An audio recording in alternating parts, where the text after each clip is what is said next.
Hey, you guys, hope you're well. I just wanted to take this opportunity and let you know about our amazing new business scalability scorecard. So have you ever wondered if you're an entrepreneur, you're a business owner, and you want to grow and scale the business, but not sure how, and you're looking for some advice and you're looking for some strategies about how you could effectively grow and scale your business? Well, this is your opportunity. We have actually created an amazing business scalability scorecard. It'll take you around 7 to 8 minutes. And at the end of that, it will actually create a report of all of the things that you're doing particularly well in and the things that you need to make improvements to your business. And it's a great tool and a great asset for your business. To get free access to that, go to bit.ly/business-scalability-scorecard. Go there, go now. Take care, see you soon. This is the Game Changers Experience. Deep dive conversations with leading business disruptors, Olympic athletes, celebrities, entrepreneurs, and influencers from around the world. This show will teach you insights about the winning principles in mindset, productivity, marketing, branding, entrepreneurship, business strategy, and more. Hosted by productivity authority, business strategist, former elite athlete, author, and public speaker, Adam Strong. Hello, everybody, and welcome to the Game Changers Experience with myself, Adam Strong. And today we have another fun-packed, absolutely amazing show lined up. We have an absolute great guy who's going to be speaking today. His name is Carl Gould. For those that you don't know who Carl is one of the worldwide leading authorities in business and entrepreneurship.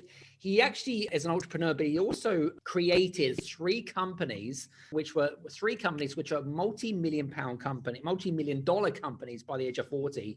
He also created an organization which was kind of like one of the furthest reached organizations in coaching and mentoring in the world, and has coached, accredited, and mentored over 7,000 individuals during the process between now and 2002, which is over the last sort of 20 odd years. He also co-authored the book Blueprint for Success, which featured Stephen Covey and Ken Blanchard, and has also written the best-selling book, The 7 Stages of Business Growth. So put just a round of applause for Mr. Carl Gould. Woo! Thank you, sir. Thank you. Thanks for having me. That was great. I love that lead in. That was awesome. It's all good. It's all good. Well, by the way, I'm sure that everyone that's listening in, I'm sure they're a round of applause in anyway. So it's just kind of like this virtual clap. Bang. Anyway, so before we get started, guys, because I know that we're going to be going through a lot of stuff today. And I know that Carl is like excited about today, but not only is he excited, he's going to give you a lot of great knowledge. There's going to be a lot of value bombs in here. So make sure that you got your pens and paper handy, like me, of course, and make sure that you are ready to hold onto your seats for the next level. So Carl, welcome to the show, my friend. Well, thank you. Thanks so much for having me. It's been a great opportunity to come on and share some knowledge with your listeners. Awesome. So now, interestingly enough, I mean, you've been in business for a long time, right? I mean, you've been mentoring people and coaching people for the best part of 20 odd years. You've achieved some amazing things in your business career. But I wanted to let's give some context to some of our listeners. We've got listeners from all over the world. I'd love to know how you kind of became into where you are right now, which is kind of more growth strategist type of thing, right? And studying businesses and really kind of understanding the intricacies of business. How did you become such an expert? And first of all, and secondly, I'd love to know, how did you get into becoming, let's start with that first of all, actually, because then now I can move on to another question. Well, sure. I started very much by accident, injury, actually. So I was going to the University of Delaware for accounting and finance. I was going to college, pretty straightforward path. And then I broke my leg pretty badly in my second year and I had to leave school. And so I only knew a couple ways to make money. One of them was landscaping. The other one was construction, because I grew up in those industries. So I started a design build landscape firm, and I started that business, grew it, and eventually sold that business 7 years later. I started a construction company at that point, and then grew that business for the next 12 years. But in 1990, just a few years after starting my first business, I went to a personal development seminar, fell in love with the whole idea of helping people design and chase their dreams, and showing them how they can show them how they can be a peak performer. So all the while I'm growing my businesses, but I'm also a coach. That was, if there was such a thing as a gig economy back then, that was my gig. That was my side hustle, is I was coaching all through the 90s. Ken Blanchard, Tony Robbins, Stephen Covey, the Adidas methodology. There was, so if there was a certification out there, I was getting it. DISC, NLP, you name it, right? Got it. And so, so I fell in love with all these peak performance sciences. And I then hired a coach for my business, my construction company. And if there were hashtags back then, the hashtag would have been hang up the hammer, because I felt like my business was running me more than I was running it. And I said, listen, it's, you know, I'm so stressed out and exhausted all the time. You know, this just isn't working out for me, you know? And so I really love the process. So fast forward a couple of years, I'm working with a coach. I'm saying, wait a minute, I've now been a life and results coach for almost 10 years, working leadership, intervention, all that. And now I have this business coaching background. So I got an accreditation in that, and I said, this is what I want to do. I want to be a business coach. But what happened was, what was interesting was while I was learning to be a coach, there weren't a lot of really good systems or processes out there that I can work off of. So I created my own. And I basically just said, well, how do you manage an engagement? How do you manage a session? How do you help them set goals? What do you do when it's time to renew? So I built something for me. It wasn't intended for anybody else. But my passion was, at some point I said, this is what I want to do.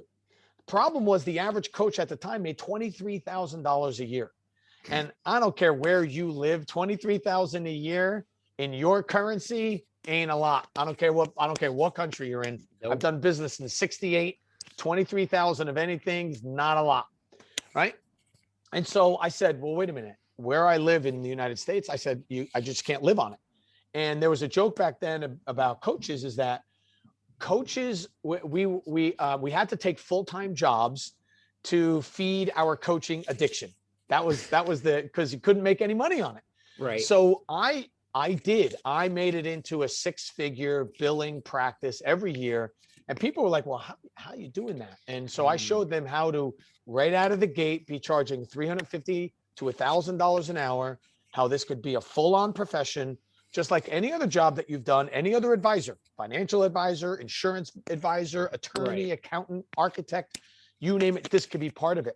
And so I worked on that to build what this practice could look like. And then people came to me and said, show me how you're doing what you're doing, because I want to do the same thing. And so that led me to not only being a coach full time, but I also started certifying, accrediting, training other coaches and mentors who wanted to do this as a full-on practice. And this is business coaching we're talking about, right? Business coaching mostly. Yes, I got my big lesson, Adam, you'd appreciate this. So here I am, I'm a life coach, and I'm working with an executive from a Fortune 500 company. And during the course of the 6 months that I worked with him, I was in on the meetings where he hired consultant and advisor, and this one for $10,000, $50,000, $100,000. I was a coach at the time through another system, getting paid $395 a month. $395, right? Again, I don't care your currency. What? Not a lot. $395 for a month, did you say? A month. After 6 months, the guy says, hey, Carl, this has been fantastic. You really helped me so much in the areas that I want. I think I've solved these areas. And I'm waiting to hear comma, and here's all the other stuff I want you to work on because you've been so valuable in my life. And he was like, well, you know, it's a life coaching, a personal coaching experience. I can't justify the expense through my business. And I'm thinking, wait a minute. In the last 6 months, you have hired millions of dollars worth of advisors, you just got done telling me I've been the most impactful and my $2,000 over 6 months was too much for you to bear. I said, you know what? Just from a survival standpoint, I said, you know what, whatever coaching I'm going to do, it's going to be through somebody's business. So yes, I went to business coaching, business mentoring. I mean, the reality is that we use the business as an excuse to coach somebody personally. Right. But it was, yes, it is a business coaching model. I learned that was the way to go. Okay, I just wanted to clear that up because, I mean, there's different forms of coaching, but that's all good. Listen, whatever you're doing, guys, do not charge your clients per hour. And number two, make sure that you're charging more than $395 a month, because that is just that's ridiculous. Too low. Way too low. But listen, I'm fascinated because you built 3 companies that have hit multi-million-dollar companies before the age of 40. What was the I'd love to know what the circumstances were and what were the businesses. How did you manage that? Were they your own business, or did you buy and manage or did you do sort of the M&A route? No, the 3 businesses that I referenced were all grassroots, fully bootstrapped startup businesses that I started. I was the sole owner, ran all 3 of those businesses. And so the first one was my landscaping company. Mm-hmm. I doubled that business every year for 7 years, and then I sold it. And then I started a construction company. I grew that business, had that business for 12 years, and I sold that in 2004. And then I had a real estate company that turned into a multi-million-dollar company. And then I've since grown my coaching business is a 7-figure business. So those 4, I'm over 40 now. I hate to say, but I'm now on my 15th anniversary of my 40th birthday. Wow. But so I'm a little, I know, right? That's why I do anniversaries now. I don't do birthdays, right? So yeah. Right. So, I have acquired other businesses and I've grown other businesses. So, but those are the 3 that I mentioned only because, a lot of people ask me like, hey, I'm so young. Can I do this? My first business, I was in my 20s. Second business I had between my 20s and my 30s, and the third one, it was in my mid 30s. So you can absolutely start young and you can grow a 7-figure business. The biggest best lesson I ever got was in my first year of business in my first business. And I remember starting out, and I was in school for accounting and finance. So I had all this theoretical knowledge about business, but no practical knowledge about business. So I thought hey, if somebody calls me for a job, they must want me. If I go and give the proposal, I'm going to get hired. I couldn't believe it when I didn't. I was like, what do you mean? You called me. I came over. You told me what you wanted. I told you I got it. Here's the price. So what I heard for my entire first year in business, came to me and when I showed up, all they did was complain about the competitors. And I was like, what? And so I said, I seemed to get a positive response every time I said, well, listen, that's not going to happen with me. I promise you, I'll take care of that. This isn't going to happen. Oh, I know that you don't like that, but I'll make sure to pay special attention to it. Right. And what I learned was if I leveraged the complaints, they weren't listening to what I can do, like my promises. They were like, yeah, everyone says that. Everyone says that. Everyone says that. Right. But when it came time to talking about the complaints that I was hearing, they were all ears. So the next year I built a secondary offering, a premium offering about the complaints I was hearing. And I realized that's what people really want. Take the top complaints, handle those, and people will pay your premium. And so I've used that concept throughout the rest of my career. It was one of the best lessons I ever learned very ery on, So it's interesting, Cole. We've had many different thought leaders on here. And I think it was my good friend from Canada, Les Evans, and he said all great business ideas, the complaint you should look for the complaints are found in the not complaints, what is it, it's like business success is found in the complaints department of thing, and you've just kind of highlighted that. Yeah. So that's really good. Right. Yeah. So interesting. I've got a really interesting question then. So you've done 3 companies, grew them to multi-million-dollar companies, right? So what would you say from your perspective, what was the hardest thing that you found, running either one, if it were your first business, clearly it must have been your first business. What was the most hardest thing for you in that business, whether it be your first year, second year, whatever it is? What did you find most difficult about running business? Well, in the beginning of each of the businesses, I got very far on hustle alone, and at some point though, my employees nicknamed me Captain Glucose. That was my nickname, and and because I was burning, they're like, hey, Captain Glucose, we're not, we can't keep this pace, and I'm like, let's go. And because I had very clear memory of me sitting on a couch with my leg in a full length cast, broke, out of school, a bunch of student loans coming in debt. And I'm like, I got plenty of motivation to get going. And they're like, wait, listen, we can't keep this pace up. So I realized that I had to go from like a personality driven business, which was me pushing these guys as hard as I could, right, to a process driven business. Like I had to figure out how to systematize. And I realized that, it's a whole different language, when you have to communicate to your team through processes rather than, you and me being in the same room and I say, hey, Adam, here's what we want to do. And you could look back and say, hey, do I got this right? And, so there's a lot we can infer and we can do on our own. But when I've got to send you a document that says, here's how you do your day. And if you have a question, refer back to the document. It's a different language. And so that was a hard transition. I got through it, obviously, but that was the hardest thing, was to get to systematizing the business, It's interesting. We'll go back and explore that.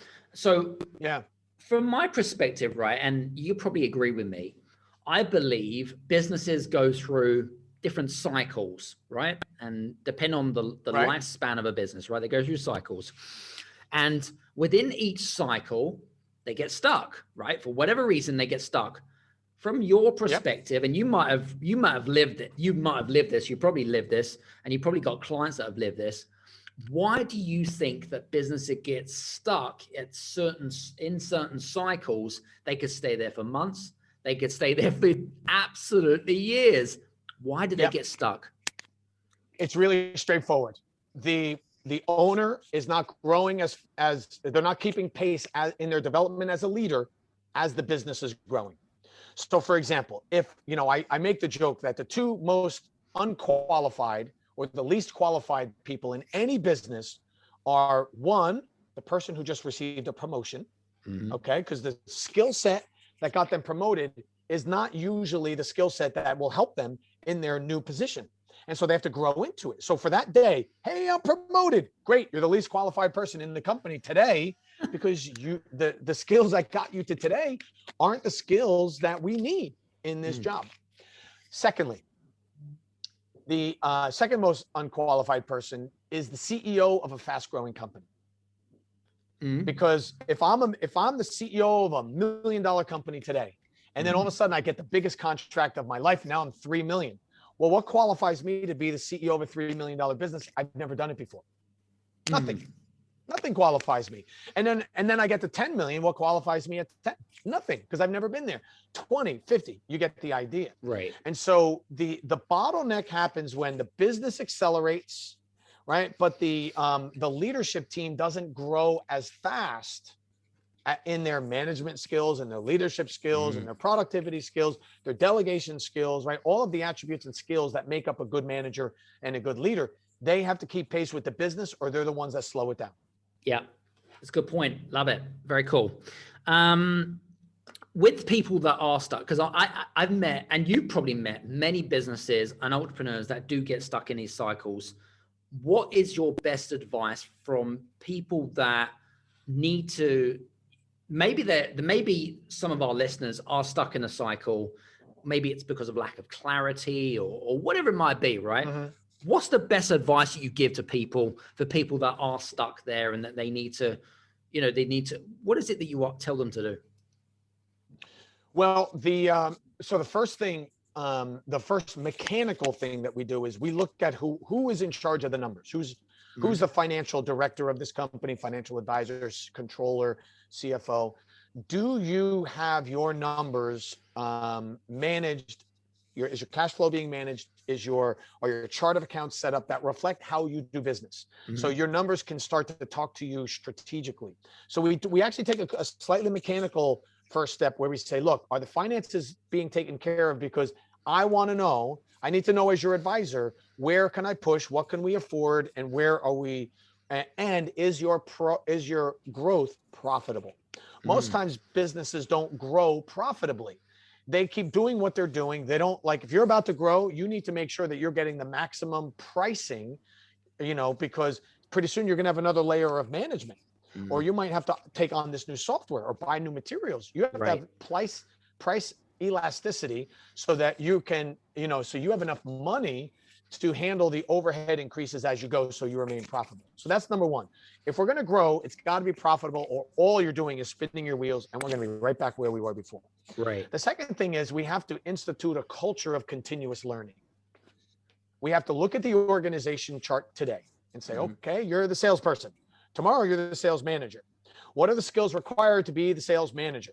Is there a licensing course you need to take, a certification, an accreditation? What designation do you need? What software do you need to know? What, CRM do you need to be familiar with? Are we taking on a new type of sales methodology? If that's the case, do you need to know it, or do we need to create it? So we need to make sure that the team is upskilled to the position that they hold. And remarkably, you wouldn't think, but a lot of companies, that's not the case. Their staff does not have the requisite skills or certifications for the positions that they hold. But question about kind of certifications and qualifications, especially when it comes to hiring, would you say that, I mean, I don't know, I'm a big philosopher that, you should hire based on attitude rather than just experience and skills. What's your take on this? Well, you have to have the right attitude, or you're not going to put in the time on the skills. So there's the soft skill alignment with the company. Do I believe in their mission and their vision and their values and their cause and what we're all about, and am I willing to do whatever it takes to make this company successful because I believe enough in them? So my soul, my spirit, I'm there. I'm with you, right? Got it. But then there's the hard skill, the technical skill. Can I actually do the job? I mean, I can be all gung-ho about my position, but if my position is that I have to create PowerPoint, or slide presentations, and I don't know how to run the software, I can have all the attitude in the world, but I don't know what the hell I'm doing. I suppose it's a balance of competence versus confidence, right? Yeah. And I want both. Ultimately, I want a team that will run through a wall for me, but also has the technical skill to build the same wall we have to run through, in order to do it. So I want to have those two. And look, if the team is aligned with your core values and your organizing principles, they're going to be willing to learn. Say, listen, if you need me to get this certification, or you need me to become a notary public so I can sign the documents when people come in, I'm happy to do it. You need me to work the front desk, I'll do it. Right? You need to, I'll come in on a Saturday, help clean the place up, because we're short right now. If you've got that, that's awesome. Right. And then you look at each position and you say, okay, guys, we want to be best in class here. What do we all need to know, learn, and be able to do in order to be best in class? Makes sense. Very good. Now you've written numerous books, 7 books to be exact. Oh, look, 7 stages of growth. So let's talk about the stages of growth that you've identified, because I mean, you're well positioned and got well positioned to talk about growth. What have you identified in terms of the stages of growth, and what is it that people need? What is it that some of our listeners need to do to get from, say, I don't know, stage 1 to stage 2, or stage 2 to stage 3? Have you found any stages in particular where it's like, well, this is where, like, say between stages 2 and 3, as an example, which could be, say, between, I don't know, $1 million and sort of $1.2 million, something around that. they get stuck around that, but we want to get to the next stage. Is there any particular stages which you think or feel like from experience where it's like, this is where everyone gets trapped, right? And it's the same thing over and over and over again. Any thoughts about this, Carl? Yeah, so I wrote a book called The 7 Stages of Business Success, and it's a growth methodology. How do you stay on that growth trajectory? Stage 1 is what we call the strategic planning stage, and that's where you get all these great ideas out of your head and onto paper, right? And in stage 1, the implication here is that you have a plan that is both inspiring and compelling, because you're going to need to get people that are excited about working with you. And if you have a boring plan, you're going to have a boring business, plain and simple. So you're going to have to, and so we need something that's more inspiring, because you're going to need customers that are going to want to pay your premium, and you're going to need employees that are not going to quit every time someone throws another couple $1,000s at them. So there needs to be a non-monetary reason that they are working for you. All right. So if we can answer those 2 questions to a level 10, like, hey, my employees will work for me for non-monetary reasons and my clients will pay my premium. Great. You're ready for stage number 2. Stage number 2 is the specialty stage. This is where the expert is born, and you need to be the smartest person in the room as it relates to your skill set and your subject matter expertise. You've got to build that authority, because when you go to the later stages, as I mentioned before, you're going to have to be able to price yourself at a premium. Now, so pricing strategy comes in here at stage 2, because the moment you announce your pricing, you do 2 things very important. Number 1 is you tell your clients who they are. Number 2, you tell the clients who you are. Now, you got to make sure that we get that one right. And because your pricing strategy is the number 1 way that you communicate with your clientele, for those 2 reasons. So let's assume we build our expertise. Expertise comes in the form of, what are your industry credentials? Do you have all of them? Who are the gurus you're supposed to be learning from? Have we engaged with them? What organizations are we associated with? Are we with the ones that match our brand? Okay. And within every, if you are the high price, the mid price, low price, that's fine. Pick your path. Just do whatever is top, best in class in any of those areas. So let's say you do that. Now we go to stage 3. Stage 3 is the synergy stage. And this is when you start building a team. Love it. You need to build a team that is aligned around your mission, vision, values, and purpose. And if they are not, you're gonna really struggle, because you might have noticed I haven't said systems yet. It's too early, right? In the beginning, we need to be a personality-driven business, but you better make sure those personalities are aligned around your mission. Right. Okay. So now we got that. Now we go to stage 4. Stage 4 is where we can start to really grow. Okay. Stage 4 is the systems stage, and that's where we need to decide on what our ecosystem is and then systematize it. Apple has decided to be a closed system. Google, Microsoft, open source, licensing, right? They have made those conscious decisions. So Apple's decided to be a stage 4 company, right? And so here's where you systematize the business, you document, codify each and every area of the business. Stage 5 is what we call sustainability. Stage 5 is when the systems have taken over. You are now known for something other than the utility of your product or service, right? So Starbucks is known for their experience, not their coffee. McDonald's is known for their real estate success story, not just their burgers, okay? And so they're known for something other than, right?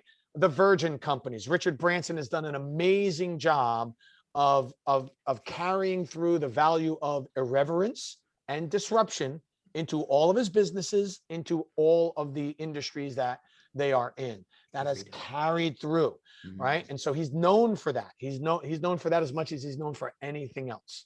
And if you see how diverse the industries that Virgin companies are in, it's amazing. Yep. They sell women's lingerie. They have a bank. They have a train. They have an airline. They have music stores, phone companies. They're like, what? Right? But it carries through.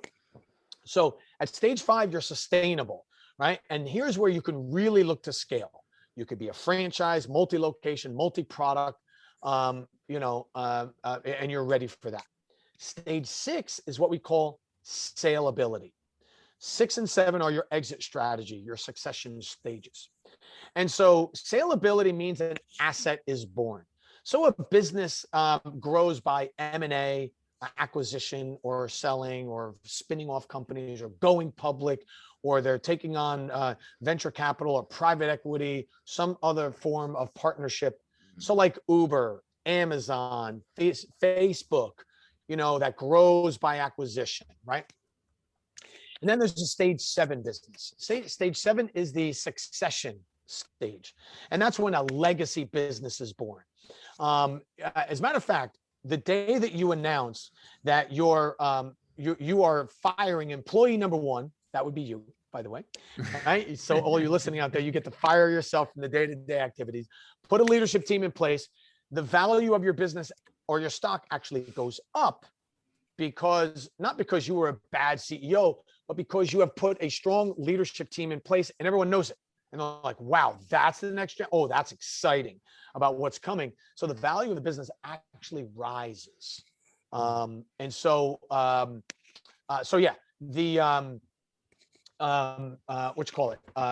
are the 7 stages. Now, once you get to stage 4, 5, 6, or 7, they could be equally in size. So Apple's a stage 4 business. Microsoft is actually a stage 7 business, and Apple's larger, worth more than Microsoft is. So yeah, once you're at stage 4 through 7, you can scale into those stages. So it doesn't really matter on monetary value of the company, market share. It doesn't really matter. It just determines on which stage you end up dominating in, right? Correct. Yeah. So you could be a 7-figure business starting in stage 2. So stage 2, you're a surgeon, you're a mechanic, you're an owner operator, you're self-employed, but you could do quite well there. I make the joke in the book that the Rolling Stones are a stage 2 business, right? But it's not a bad gig if you're Mick Jagger, it's not bad. That's true. That's true. And if they announced so for me, I'm a big Genesis fan. And I heard Genesis was going on tour this year. I'm like, wow, awesome. I saw Genesis. I saw Phil Collins. I've seen him multiple times. And then they said to me, well, Phil Collins' son is taking his place. And I was like, oh. What? I didn't know that. All right. That's what I heard. Wow. And I'm like, oh, well, I got to be honest. I like Phil Collins. I don't know his kids. So if Joey and the Mashed Potatoes show up to do the Genesis songs, I'm not going. That's a stage 2 business. Sorry, Phil Senior. Sorry. That's so funny. So. Very cool. Now, what's going to say to you, we work mainly right now in the digital world, right? We've been working in the digital world for the best part of probably, I would say, 18 months, right? So question, the stages that we've been talking about, I don't think those are going to change. But the way that we do business and the way that maybe we get stuck and the way that we execute businesses and stuff like that, it's going to change. It's going to change dramatically. From your perspective, when a business wants to go through growth, right? Say they've plateaued and they want to go through growth, but they've got to take all of these. We've got to take all of these digital. I suppose environment or into consideration. What is it that you advise businesses that want to get back onto the growth stage, if you like, or go back into the growth cycle? They might have plateaued, but they need to embrace digital. What are the things that you advise? Yeah. So first thing we do with every company is we circle them back to stage 1, right? Because if they're going to go digital, I love it. I mean, I'm a big outsourcing guy. I love it. We're in a global economy. And before I hire anybody, I say to myself, can a process or technology solve the problem first? Can we outsource second? And if the answer to both of those is no, and the only way we're going to do it is by bringing somebody in-house, then I'll put people on the job. But I'd much rather use automation and outsourcing because they are almost always better solutions. Right. So I circle back to stage one and say, no matter where they are, and I'll say, okay, let's revisit the plan. If we're going to go digital, if we're going to do some of these things, then let's see how that may or may not impact the plan. Do we need to update or upgrade? Let's give it a refresh. Let's just make sure, because the pandemic especially, made companies just rethink how they do business. And what came out of the pandemic as far as client wishes and client requests is not temporary. True. It's not going to go when the mask goes away. That doesn't go away either. You know what? People like curbside delivery. They like you coming off hours, so you're not bothering them in their office and disrupting their day. They like this contact-free and touch-free service. They like that stuff. And you know what? That stuff's here to stay. I like the fact that I can hit a QR code and I don't have to talk to you unless I really need you. That's true. So right. So that's not so bad. That's not so bad. Don't make me walk into the store to pick up my to-go order. You had curbside before. I like it now. Meet me at the curb. I don't want to get out of my car. That was great. Now, all of a sudden that is convenient for you. I got to walk back into your store. I don't think so. I'm not liking that. Love it. You were all gung-ho to put a bunch of samples in your car, take them to my home or office. Now I got to drive in just because you're okay with it. I don't think so. So I think we've got to circle back and redefine the relationship with our clients. Now, all of these extra perks, everybody likes the convenience. And look, worldwide, we all know we pay for convenience. Of course. So I say to them, look, let's circle back to stage one. Let's revisit the plan. If we're going to go digital, if we're going to give them these different options, let's give them the options, but they pay for the options. Yep. They pay for that premium. You want me to come 9 p.m. to 5 a.m. so I'm not bothering your office? That's cool. But if this visit's normally $100, now it's just 125. I bet you they pay you the 125 so you don't come to the office. And that's one example. So we say, let's circle back. Let's look at your plan. Let's look at your pricing strategy. And let's offer a premium option with every single thing you sell possible going forward. Very good. Excellent. Good answer, that one. Now you talk about, especially, with a lot of our listeners that are working in the trenches. I called it in the trenches, right? They're working in the trenches, working in their business, whatever you want to call it, right? And sometimes it's really hard to really look for what I call untapped or hidden value in a business, that might add more profit or whatever it might be. What should, as some of our listeners that are listening in, where should we look for in terms of that value and that untapped potential in the business? What advice do you have for our listeners? Well, first thing I would do is I would take a moment and write down what are the top 5 complaints about your industry that you're in. Okay. So where do you find them? Look at customer reviews. If you're in whatever your product is, if you make shoelaces, go look at other shoelace manufacturers. They might not be complaints about you personally, but look at your competitors, look at your reviews, and look at all the 1 and 2 star reviews, not the 4s and 5s, the 1s and 2s, and just make a list of all the things people are pissed about. They don't like it. You're too slow. You're not available. Not enough choices, whatever it is. Okay.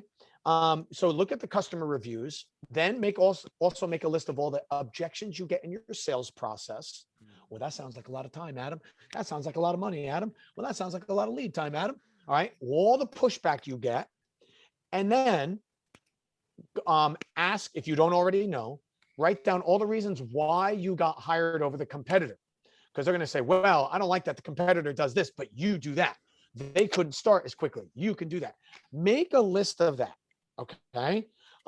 Because that's that's your focus group. That's what your customers are telling you in real time. They really want from you. All right. And so I would make that list, and I would say, where does our product or service offering not match that list? Okay. Because there's the untapped potential. Because Disney in the US, complaint after complaint after complaint, the lines are too long. All right.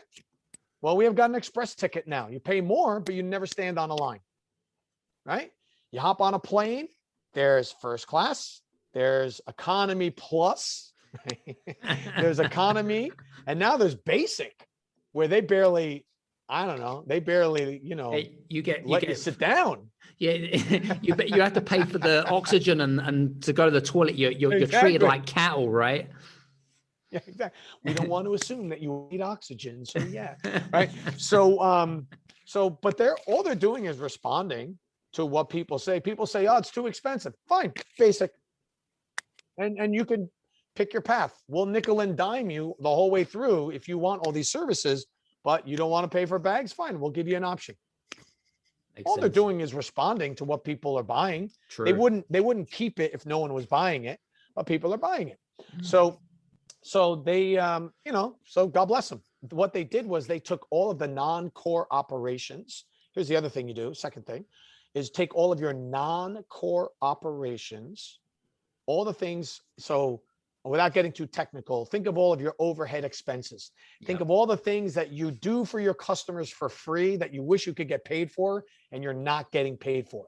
So the airlines are a perfect example. You never used to pay for bags. You never used to pay for booking. True. You never used to pay for what line you got in. You never used to pay for what sequence you got in on the plane.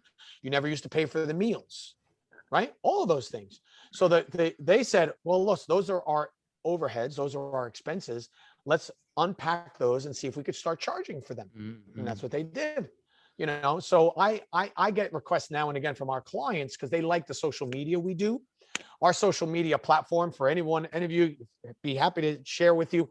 We post 5 times a day on 5 platforms, 5 days a week, right? It's our 5 times 5 times 5 strategy. And so we have Mojo Monday, Trivia Tuesday, Workshop Wednesday, Thinking Thursday, Fun Day Friday. So our clients like that. They're like, oh, that's a cool structure. And I'll say, well, happy to teach it to you. We set up this whole training. We'll get you set up. They're like, no, we want you to do it. I'm like, I don't want to do it. I'm not a social media agency. I said, I've got all the assets, but I don't want to do that. And so back and forth, I agreed to do it on 2 provisions. One, we train somebody internally on your team to take it over, and no more than 90 days. We're not an agency. We're not really built for it. But what has happened is at any given time, our marketing department, which was a cost center, I've now neutralized that fee. I've taken a non-core part of my business and it becomes a core part of my business. So that's the second thing you want to look for. Look in your non-core operations. There's a lot of opportunity for possibly monetizing that part of your business. Good point. Good question. Some good stuff there, guys. Hope you've been making a lot of notes because I've got a whole couple of pages so far of notes, which is great. It's good stuff.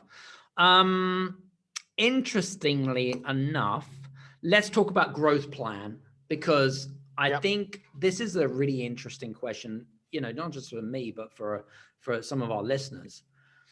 If we want to put a growth plan in place, right? What is it that you would teach our listeners? Where do we start in terms of our growth plan?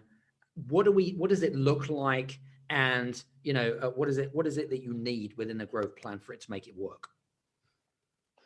Well, inside your growth plan, you need a couple of things. First thing you need is your identity. What is you as a business? Why should somebody hire you over the competitor no matter what? No matter what. Right. I don't care what it is. I don't care what you're doing.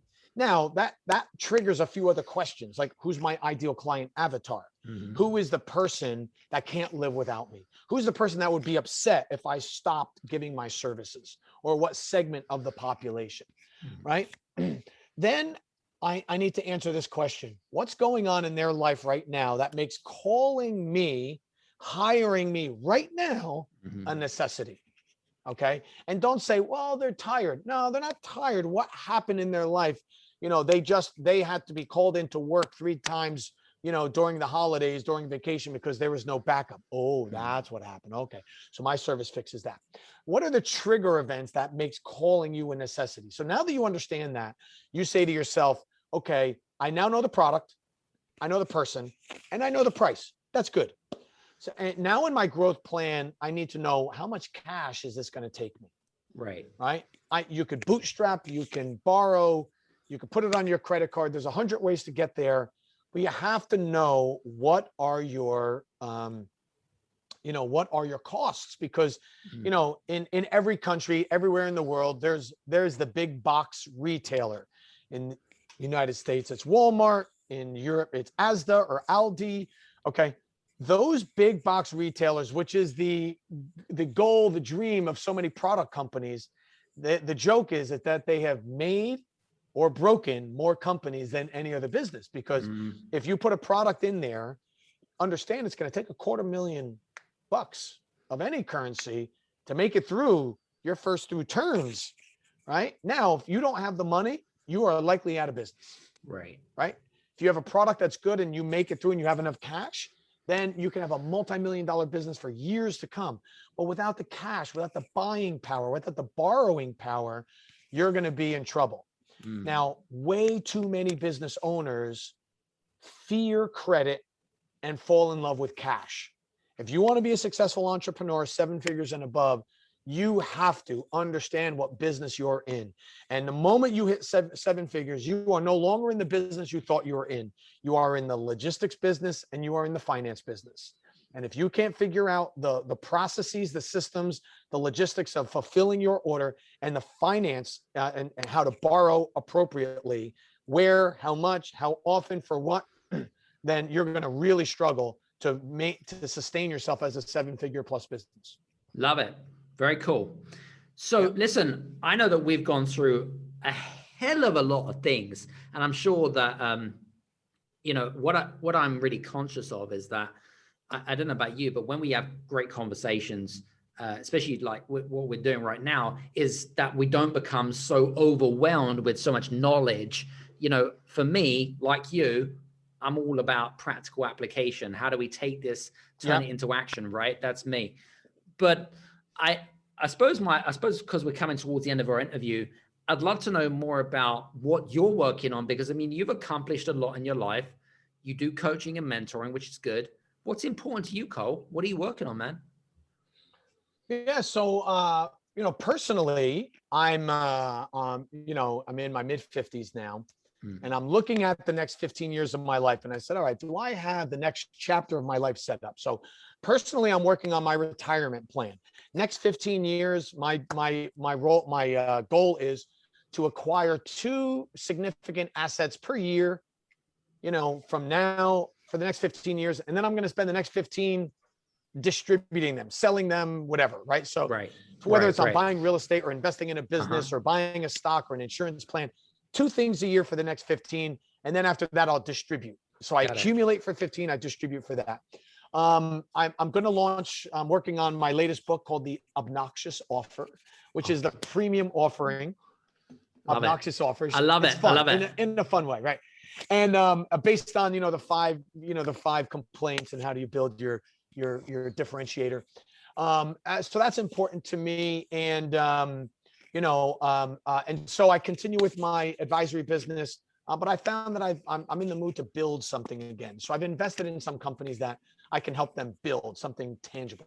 Interesting. Love it. Love it. Love it. So guys, listen, I hope that you have been enjoying our show today. Listen, I hope, honestly, there's just some great gold nuggets, some great tips that Cole has given you. And for me, what's important is that you take this knowledge and you apply the knowledge. Don't be one of these people that writes down notes, takes the notebook and puts it on the shelf to gather dust, because that's just pointless, right? You want to take action, and while the poker is hot, make sure that you move fast. So listen, Cole, just want to say thank you so much for today and being on the show. Really appreciate your time. You got it. Thanks so much for having me. This has been a blast. Absolutely. Listen, guys, hope you've enjoyed today's show, and feel free to reach out to Cole as well. And you can do so by clicking on his links, on the links below, connect with him. And when you do connect with him, do mention the podcast, because then he'll know exactly where you've come from. So from the Game Changers Experience podcast, we'll see you back in on the next show. Take care and see you soon. Bye-bye. Hey, you guys, I just want to say thank you so much for listening in to this episode of the Game Changers Experience. I hope that you got some amazing value, some great insights, and golden nuggets that you can implement into your business straight away. I would really, really appreciate it if you could leave a 5-star review on the button below. Have a fantastic day, and we'll see you on the next episode. Take care.